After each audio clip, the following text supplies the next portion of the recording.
Hello and welcome everyone to today's session, which is the third session of Leading Resilience, New Knowledges, with essential information for COP29. I'm Sarah Khalili, the Program Manager of Leading Resilience and New Knowledges at NUM Connectors. We are 2 weeks ahead of COP29, and we're making this as part of our program, which is actually the fourth session today, not the third one, where we're giving information about COP29, why it is important, why we should join, and also breaking it down to many of you who have not been there and who will probably learn more about it from afar and who will be reading about it. Either you are attending your first time or it's the second time you're attending. We'll try to break down the COP29 into easy language and transfer the knowledge to many of you who are joining and who will be at the COP29 as well. So I'm so happy we have with us a few donors today, and we'll be sharing this recording as well with you and our communities. So as mentioned, I'm Sarah Khalili. I lead the Feminist Lead for Climate Justice at NUM Connectors, where we are working a lot on advocating for the different policies of climate justice, climate change. We're trying to translate the knowledge for our communities who are on the ground, especially with the grassroots communities that not necessarily understand the language of climate change. Many times it can be a technical language. It can also be a language that is in English that is difficult to understand. So we really value meaningful participation of everyone who is first responders of climate change, which are particularly communities that are of migrant communities, refugees, women. So this is sort of why we're also making this program. We're going to talk a bit about what COP is, how to make the most of it, and we'll also be sharing some experiences, our own experiences from COP as well. So over to the next slide, please, Hannah.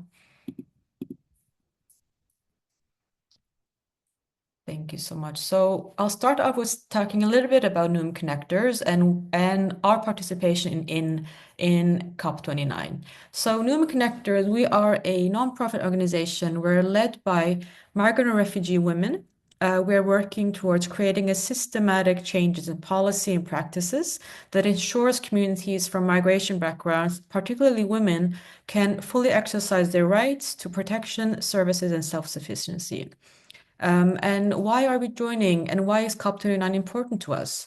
Well, the COP29 is the 29th annual United Nations Climate Change Conference, and that's what COP stands for.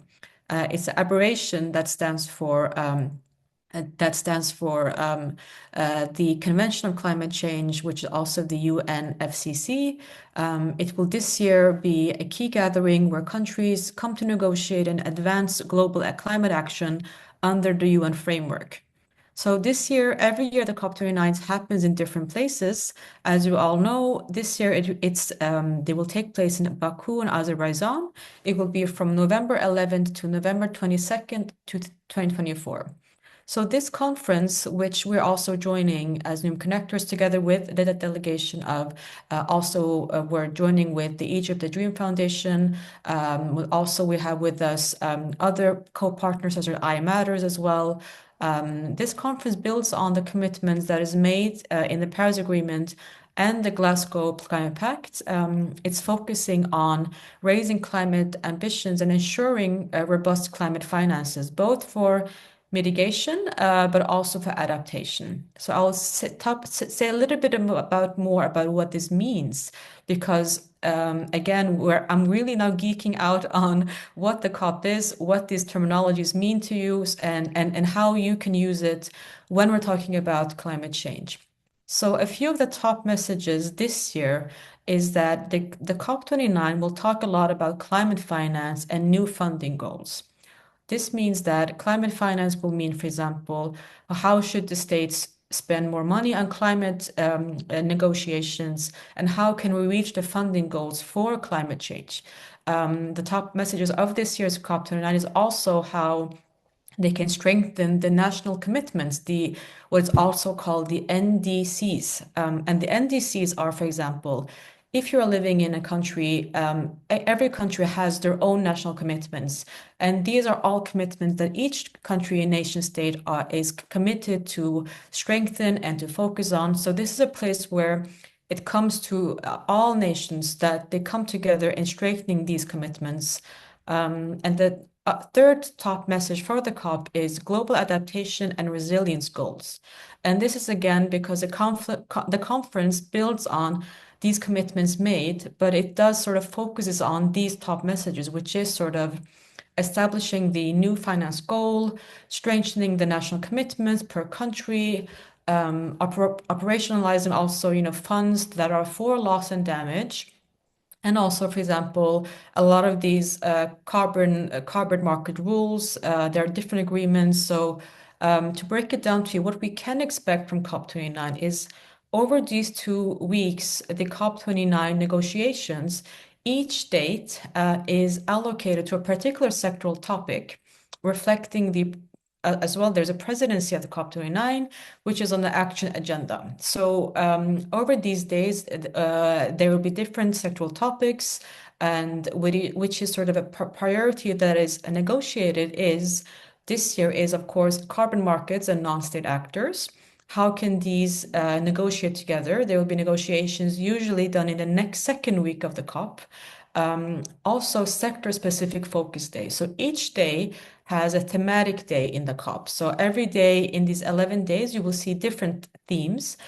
So these are dedicated to different parts of that overall climate change topics. And there also is sort of outcomes that are non-negotiated. And this is where we, as for example, grassroots or movements come in, where we are sort of strengthening the private sector and non-state actor commitments, such as commitments to the communities, commitments to NGOs, or launches of sort of or launching, for example, thematic initiatives and coalitions. So that is really where Nuum Connectors come in, is that we're really working on these also non-negotiation outcomes, because we're focusing also on how important it is to highlight gender roles, how important it is to highlight migration, different minorities, indigenous groups, the community at the grassroots. So this is more sort of in the framework where we come in, and we see it as knowledge brokering as well. So we will go more now to the next slide. So New Connectors, our participation in the COP29 will be in Baku in Azerbaijan. I will be there in the first week. So if any one of you want to connect with me, I'm there from the 10th of November until the 17th. My other colleagues will be there in the second week. So we're all there, we'll be there, we'll be ready to take in questions from all of you. If there's any collaboration that you want to do or any activities, we are happy to sort of collaborate on that and to answer your question, or to go do a check-in for you while we're there. So this year it will also be, we do anticipate that there will be geopolitical challenges, such as tensions due to the Ukraine conflict, the instability of the Middle East, and the US elections uncertainties. And there also was recently, up to now, challenges in terms of climate challenges in Baku, actually, with flooding challenges as well. So we really hope that the focus this year will be on climate finance, multilateral corporations, and the Paris Agreement commitment. So this will be the focus, but we do know that it's all in the bubble of the enormous geopolitical challenges which we're facing at the moment and currently, and how this is affecting everything, and how we can shift the focus also that climate change and climate justice is not separate to these geopolitical challenges. It actually is something that is so important in terms of how we're spending, how we're using funds, how we're raising our different geopolitical issues. So this is also what we see as important as well. So we're going to go to the next slide. So one of the things which is which take place this year is the new climate finance goal. It's also known as the NCFG. So in COP29 in Baku, it will take place in a challenging geopolitical context, as many of you have probably been part of, and are you're discussing within your own situations as well. And this is tensions including the conflicts in Ukraine, the Middle East, and the US elections. So, as we're also recording that global temperatures and extreme weather would underscore this urgency of nations that will need to collaborate and establish a new climate finance goal that will drive the future climate action. So this really needs that we as grassroots, we as organizations, that individuals who are joining the COP, that we're really pushing for a very strong new climate finance goal that will drive the climate action. So this means that we're advocating for strong political leadership, especially from Azerbaijan's COP29 presidency, which will be leading this year's COP29. They will be the key stakeholders of leading the discussions, the negotiations, and also the key climate advocates who will be there. They will usually go to the stages and to the different events, and they will be voicing things from their communities, from their members, and how this will be sort of laying the foundation for the negotiations. Usually, all this is done in the first week of the COP. So the way I can describe it in a very easy way, you have first week and second week. The first week, usually it's where the state actors join, setting the foundation, layering out the challenges. But you simultaneously have so many negotiators that are there, such as mentioned now, that are sort of pushing for key policies or pushing for sort of climate advocates who is really essential to achieving the ambitious outcomes on the results of the COP29. So this will be, for example, so it's essential to achieve adaptation, loss and damage funds, raising funds for climate, implementation of the Paris commitment as well. So usually every year we hope to come miles ahead of these commitments. One can experience that it goes miles ahead and a few steps back, miles ahead and a few. So it goes a bit back and forth, but in the negotiations that there will be certain things that every year changes and they will be reviewing. But the most important components for these goals is that it's really critical to enable developing countries to limit the temperature rises to 1.5. So when you're attending the COP29, you will hear it again and again, the 1.5 commitment. That is something that is a phrase, is a framework, it's a message. So many use climate advocates as well. 1.5 is our goal, and how can we get there? And particularly for developing countries to limit this temperature rise. So this will also be a component of, for example, public and private finance. There will be sort of thematic balances for mitigation, adaptation, loss and damage, but also a significant public finance provision. So one of the challenges for this finance goal is that it's a lot of mistrust due to late delivery of previous 100 billion year goal and really sort of varying accounting methodologies. So this has been a bit of a challenge. So they will be rediscussing this year as well. So we can go to the next slide. And then we have, as I mentioned in the beginning, we have what is called nationally determined contributions, which is also called the NDCS. So this year, the NDCS is it's sort of new or updated, and it should be sort of submitted within the COP29. So that's sort of the deadline. So these sort of contributions usually align with a pathway or an average temperature rise to 1.5. And again, it comes sort of again as an integration of the loss and damage fund, which is the component. So it all sort of is together in a way. However, the current status of this determined contributions is that only Panama has submitted its 2035 nationally determined contributions, where several countries are expected to submit by February 2025. So these are every country has to determine what is their contributions for reaching the average global temperature rise to 1.5. So this is again pushing every country to join in, every nation, every state component to do that. Right now, Panama is leading the way, which has submitted its goals. And again, there will probably be negotiations that will push for all of these several countries to sort of submit their goals as well by 2025 February. So we can go to the next slide. And I've mentioned so far a lot of, again and again, repeated adaptation, loss, and damage. So when you enter the COP29 the first time, this can be phrases that can be completely alien to you. It was to me, at least when I first joined.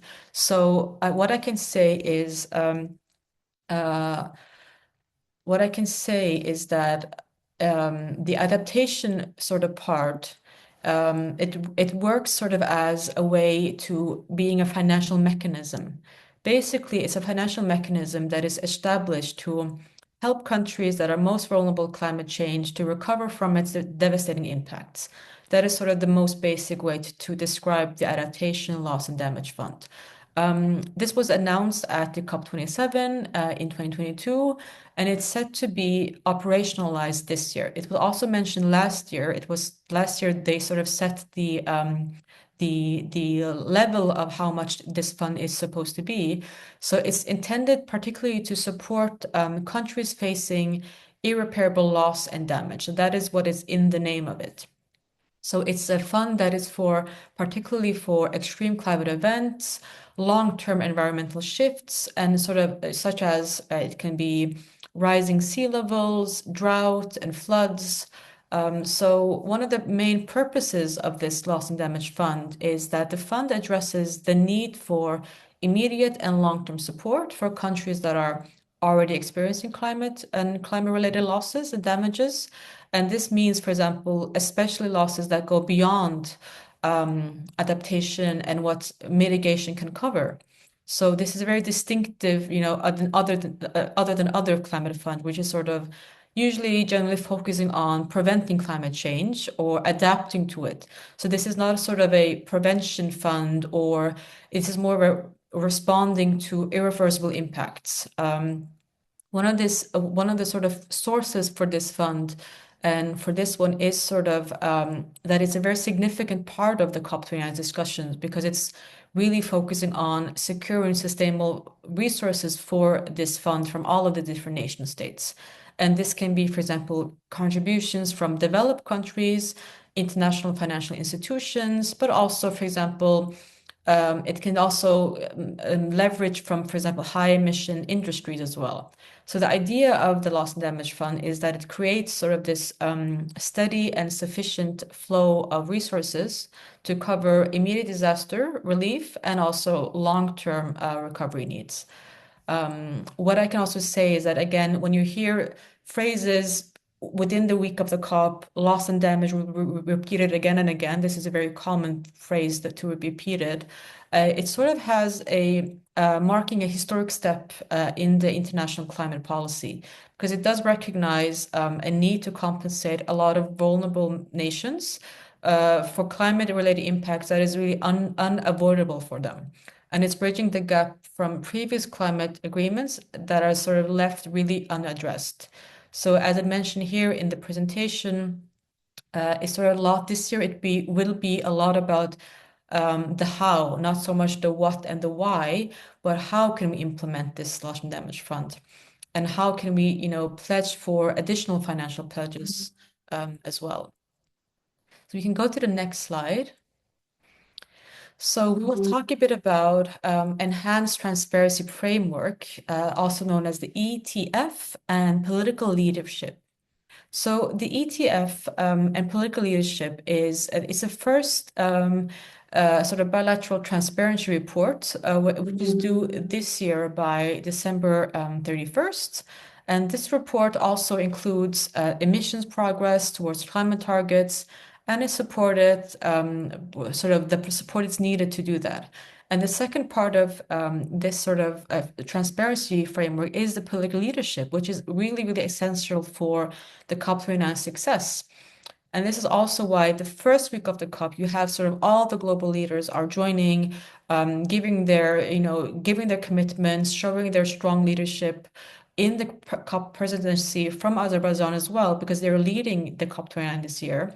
There will also be sort of climate champions who will be there and other sort of really focusing on the political leadership, which is leading the policy debates. At the same time, it's also sort of shifting towards a need for a renewed diplomatic cooperation, especially this year, which has geopolitical challenges as well. So, what more to say about this part is that it will be very interesting this year to sort of follow follow the sort of diverse discussions. For example, how will the elections in the U.S. Shape the discussion of this year, depending on who will be the next president of the U.S. This will be a massive, massive change of a lot of this discussion we'll be having because it has such a strong impact of it as well. And so. This will be sort of a lot of the political leadership is sort of based on how these will be sort of really essential for discussions for the first week of the COP as well. So I think we can, with that, go over to the next slide. So here we have a few also expected outcomes and future pathways for the COP29. So I've gone through some of the major sort of frameworks of the COP, and there's a few more things that I would like to mention as well. And that is sort of, there are some key areas that are still needed to discuss, and that is, as mentioned here, climate action and finance. One of this is establishing a really robust funding pathways that is aligned with the 1.5 climate target. So this means that a lot of priority is setting sort of a new robust climate finance to replace, for example, the 100 billion annual commitment, which many countries today and many climate activists see as really insufficient. The focus will be on mobilizing additional funds for developing nations and agreeing on mechanisms for transparency, especially since it's sort of estimated that it will be needed annually to really meet the climate goals of these different regions. And another part is sort of of course, the adaptation plans. So there really is looking forward to see a continued support for national adaptation planning in developing countries. So there is really like a call now going on about how to strengthen the national commitments, again, the NDCs, which is sort of really closely aligned to the 1.5 target set by the Paris Agreement, which can also include advocating for specific actions and timelines to cut emissions and a highlight to ways of increasing accountability in implementing these targets. And then you have the long-term goal, which is, for example, the global adaptation and the global resilience goal. So alongside what we now discuss, and it can be so bear with me with all of these different goals, all of these different plans, we will break it down to you as well.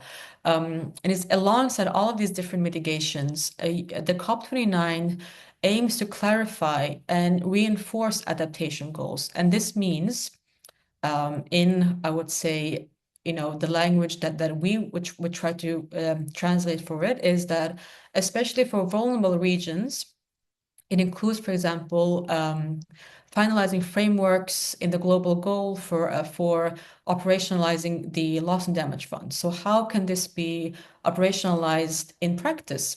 How can the municipalities in every country adapt to it? How can the local councils adapt to it? So if you break it down in so many small sections, you see that the COP is sort of the umbrella decision makers, and then it goes down to nations, it goes down to council, it goes to the local level. How is it going to be done in practice? How can all of the cities reduce their emissions in their strategy documents, in their daily lives? So participants who are looking into long-term goals, usually they would face or they will focus on things such as how these efforts can support food and water security, infrastructure resilience, and disaster preparedness. For example, only today, so I am based in Oslo, Norway. Even today, they're talking about how, for example, one should be preparing for disaster preparedness. This month is something that's called Disaster Preparedness Month. So every country nation also has this. So when you come to long-term goals, it's really about strengthening this global commitment as well. But there's also two more things that I can add here, and that is, for example, carbon markets and non-state actor agreements, which is sort of where we as Newham Connectors join in, because one thing that I didn't mention, and I think if we can maybe go to the next slide, it will come now. You can go to the next slide, please. Yeah, yeah, so these are just some of the acronyms. You can go back to the previous one. Um, yeah, so one of the things which we didn't mention is that when you enter the COP in person, there are sort of two areas, which we usually call it the green zone and the blue zone. The green zone has it's the area of all the non-state engagements, which is sort of the cultural aspect, the grassroots, the food industry, all the ones that are sort of again non-state or non-politically political state electoral engagements.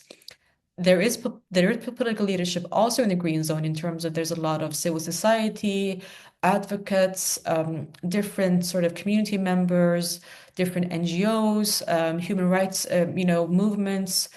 So with all of these actors that are sort of working a lot on how these stakeholders want to sort of challenge also the political leadership, which is usually in the blue zone. The blue zone is usually there where you have to have access. It's usually state negotiations taking place, officials.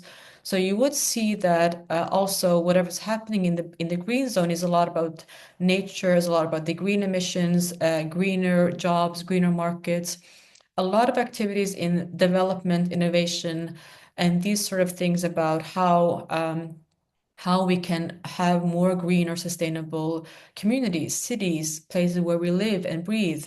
So especially with the private actor and non-state actors, they're usually urged to make sort of actionable commitments as well. So even we as new connectors, we are also giving our pledges in how we use our work with our communities. And how we align our work within our communities of migration, refugees, women, movements, how we align that with climate targets. So here they prepare to sort of discuss how transparent, for example, how effective markets can support, again, back to reducing emissions globally. And this can be done in many ways for these non-state actors. One example that we're doing in New Connectors is that we are translating a lot of this knowledge into how it can be more accessible for our communities, how it can be accessible for communities that are migrants, that are not part of the discussion, who that are not there. And this is why we're doing this, because we really believe that there should be so much more access to these discussions and so much easier for communities to partake. And then I would like to sort of, we still have a few more points that we're going to take up before we open the space for story sharing and some Q&A. And that is that we also have specific sector-specific focus days. So that means that in the COP29, it will feature thematic days. So including, for example, sessions on food, water, agriculture, urban development, transport, digitalization. So each theme day will sort of bring a sector stakeholders together to launch initiatives together, anything from sustainable urban planning to enhancing agriculture climate resilience. So each day in the second part of these thematic days will sort of highlight the importance of cross-sector collaboration. And this is again to reach and achieve climate goals effectively. So all these topics sort of, which we mentioned today, and we've been talking a lot about how, we can go to the next slide, please, with the different abbreviations. So all the topics we've discussed so far, there's a lot of topics we've broken down into the key terms of what the COP is, what it involves. So there's a lot of these acronyms that is needed to know, and we're going to provide also a sort of very, very brief explanation for this. We're going to share also the presentation as well. So one of the main part of this is that it's very comprehensive, and a lot of times, so we're trying to translate what does it mean for us who is joining. And what we want is to sort of foster these sessions where we're sort of focusing on understanding, enabling a clear communication, and preparing ourselves and also participants who is joining to sort of advocate for urgent and very cohesive climate actions. So with that, I think we can go to the next slide.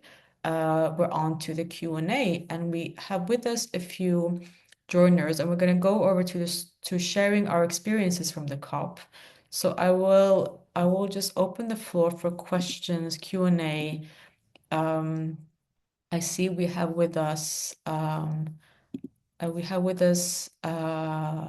Dimitri and Elnur. You're both also going for the COP, and you've been joining us today. And I'm really interested in hearing also from you both your experiences from COP, your contributions. So I'll probably open this floor for Q&A now.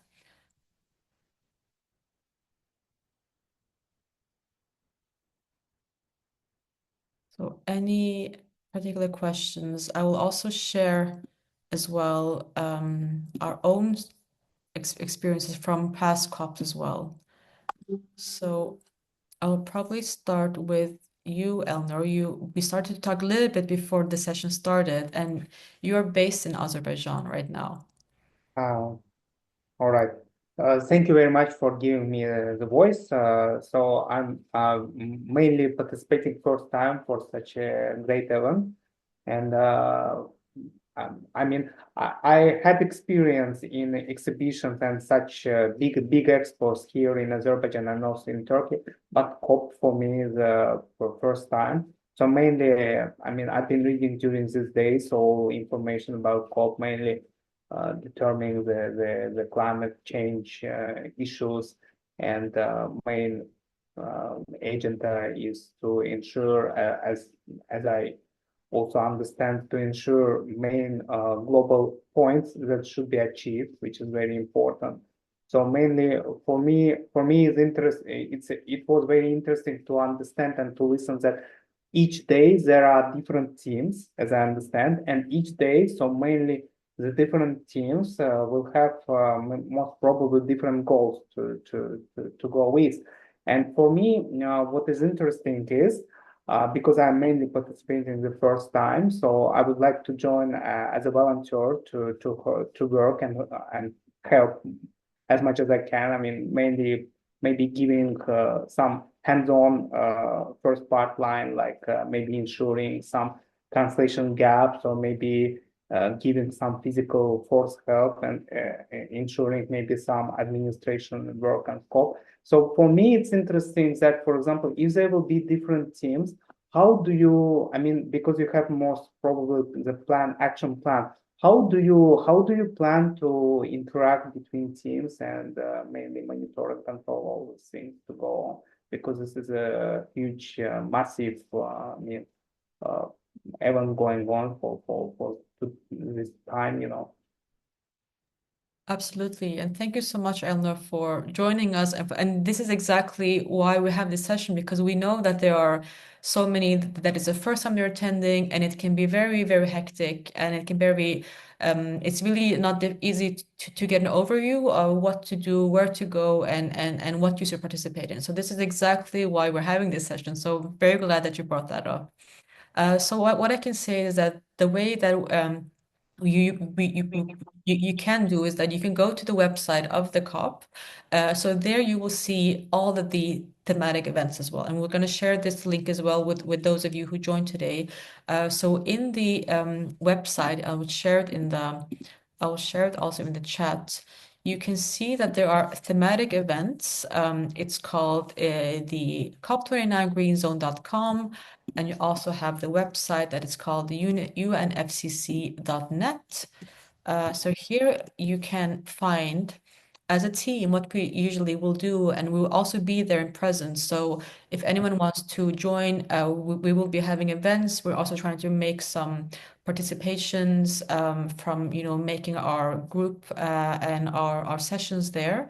So in these two websites, these are the two main websites, and here you can find information about all of the thematic days, but also the programs and the sort of the latest news about from the United Nations climate change, what is going on, how they're preparing. So in the website of the UNFCCC, you will see a list of all of their sort of processes and meetings. This is also for all of you else who are joining this call and who are either watching the recording or is in the chat, that this is a way that you can also follow the processes and meetings Mhm. virtually, some of them. You can join them, you can see the topics. There is a calendar in the UNFCCC website, which you can follow. And there's also every day, after every sort of day that they've had done some negotiations, they will then upload the documents for what they discussed, the thematic discussions and negotiations. Everything will be uploaded here. So it's really easy to go here and check it as well. So Mhm. this is how we will plan as well for our team and who is joining us in our participation as the delegation to the COP, that we will be making a plan and we'll be, of course, happy to share with everyone who is joining with us as well. Yes, just to share Sure. my little experience in Yes. the such a big expos, because, Yeah. for example, before I had an opportunity to be in a energy forum, like it's also like a COP. It's there are, for example, in Baku city we have big pavilions like Baku Stadium. It's Baku Congress Hall, and I've been there participating twice in 22nd too, and 23rd year, so last 2 years. And usually, from my experience, how this happens, so usually volunteers before the event going on, like also like here, we read, we try to understand all the agenda program and the planning. And then before the final, when, for example, the COP will happen on, I mean, starting date's 12th, so November. So, for example, when last time we had Baku Energy Forum, it happened like that before, so like 2 or 3 days before the actual event. For example, each volunteer or each participation member, they had some, let's say, little also kind of let's say introduction also session on how to act, what to do, I mean how to step inside, because it's a mainly big event. And also here for COP, I mean, like a volunteer, I cannot ask, what I'm going to do during the first day. It's not the correct question. The correct question would be like, what should I read in order to get main information about the whole COP. And mainly, most probably, is step by step what will be needed to understand is the main, let's say, how you said, there will be this agenda session, for example, all these meetings, usually how it happens, the date, different teams, for example, team A, for example, from 10 till 12 o'clock, there will be such event, then next.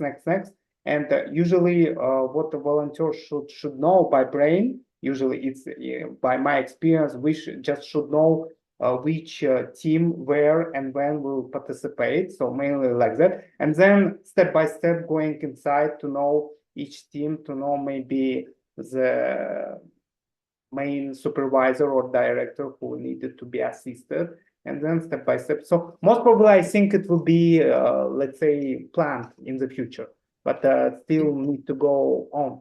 So for me, it will be very interesting because I will, because I'm also working. I'm a work person, so I will clean my schedule for those 2 weeks, which will come on, and will be interesting just because I want, what is good is that you have a different team which is coming. This is different countries with different cultures, so it will be also a good cultural exchange, because each person who participates, they give also, exchange experience and the full skills, which is important. So would be very nice to see how this all come together, like these puzzles of the pictures come together. Usually it happens like that. Absolutely. And you're so right in that usually it comes together usually in the two last days before. But what we have, we have these sessions. This is the first session we have in preparation for COP 29. And we have all of our sessions are recorded. So you're more than welcome. We will also share it as well, our previous recordings. You can watch them. We are discussing different topics because all these discussions will also be picked up at the COP 29. And we have our next sessions is on the 4th of November, where we'll be gathering all of those who have joined us as well so far in actually looking at the plan together and thinking together What should be our pledges? Where are we going to, make our voices heard? Because it's so much happening, and it can be very messy at the first days, especially if you haven't been there before, because we've also experienced it. I can say my experience from COP28 last year was that usually the beginnings, there's a lot happening, and in order to sort of know where you should go, the best thing is to make daily agenda plans. Look at the topics of the meetings, look at what you're interested in learning about, and especially if you want to volunteer.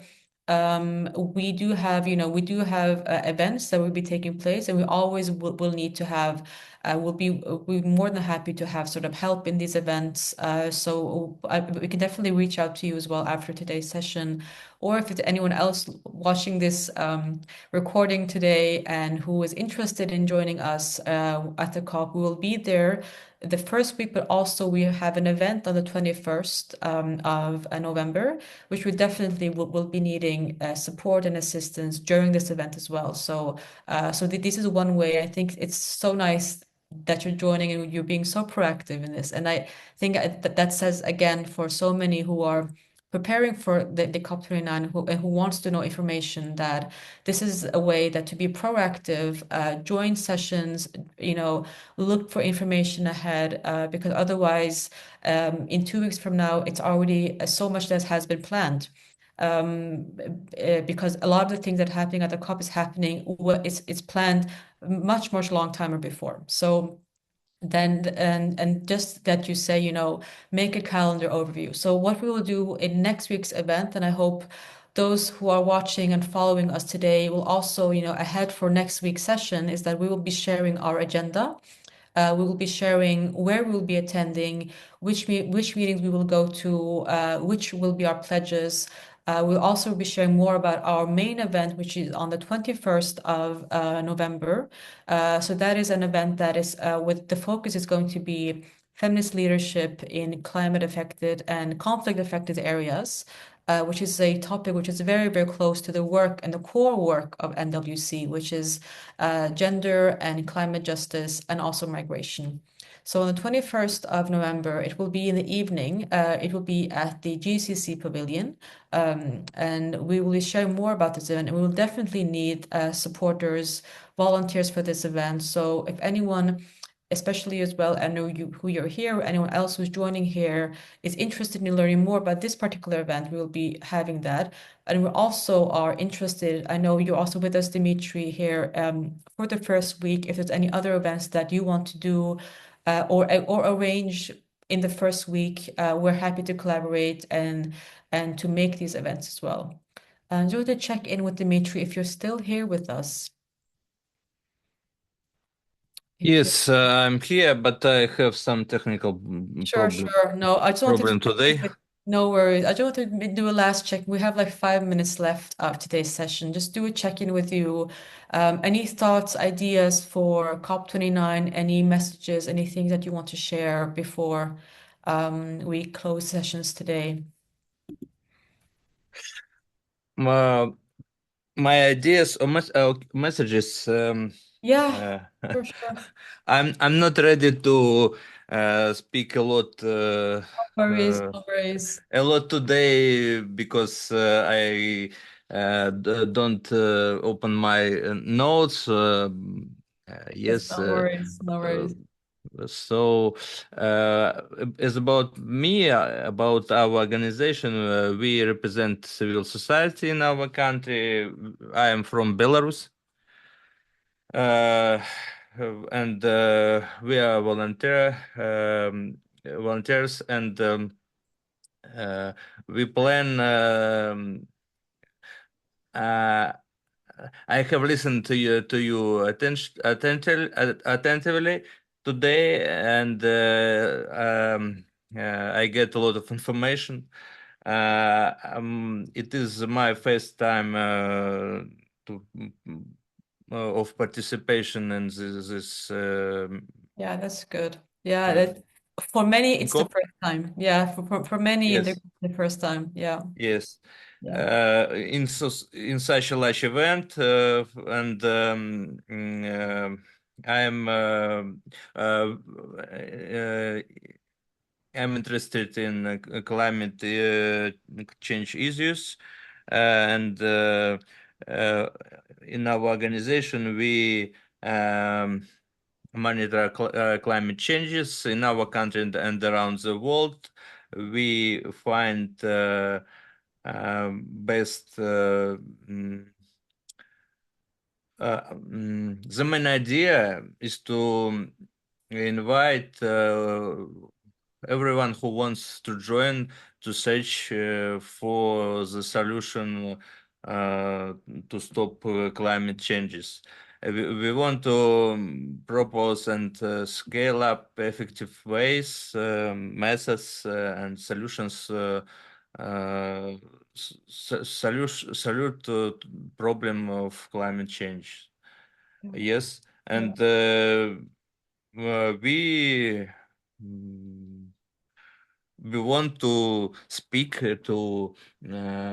значит, to unite our goals, to unite our efforts, resources, funds, scientific capabilities of many countries, of everyone in climate change issues. We believe that climate change issues mm, can, could, and should be solved science, with science abilities. Absolutely. Thank you so much, Dmitry. And I'm really happy that you joined because I know that for many it's the first time. And Yes, yes. and the reason Thank we made this event, because we have our former sessions as well, is that last year was my first event. And I went through everything that Eleanor mentioned now, the confusion, a lot of events running around. One thing I can say, and this is no joke, you need jogging shoes because you will run around for 2 weeks from one place to another, and it's going to be perhaps I don't know. Eleanor, how is the weather now in Baku? Is it warm? Is it It's changing rapidly because we had changing? raining Okay, in the okay. morning. So Now, jogging shoes and a raining coat. This is what you did. This is practical things because it an comes umbrella, practical. An umbrella. umbrella. Yes, and this can sound. thank you for your advice. Yeah, and this can sound, like it's not a part of the purpose, but it comes down to practicalities when you're there because you will probably be there the whole day. Mm. Sometimes you have many, many meetings, you have so many things that you want to attend, and you need to keep up the energy level. And that's one thing I learned as well, because 2 weeks of full events, a lot of discussions, it really needs you also to have your health, your comfort, your focus in check as well. So I think I will end it with that, is that bring with you your energy, but also comfort, make sure, preparations. I will have more about this next week. We're going to have another session on the 4th of November, same time, 5 p.m. Central European time. We will talk about the preparations, and we're also going to bring our messages next week. What are our joint messages? You mentioned this, Dimitri, that you want to, our unified our message. So what can be our pledges for COP29? What can we go with, all of us, so we go with the same message and we amplify our voices together? So I think with that, Thank you so we're much. closing this session. We'll see you all 4th of November, next Monday, 5 p.m. Central European time. Thank you for today. Thank you for joining, everyone. See you next week.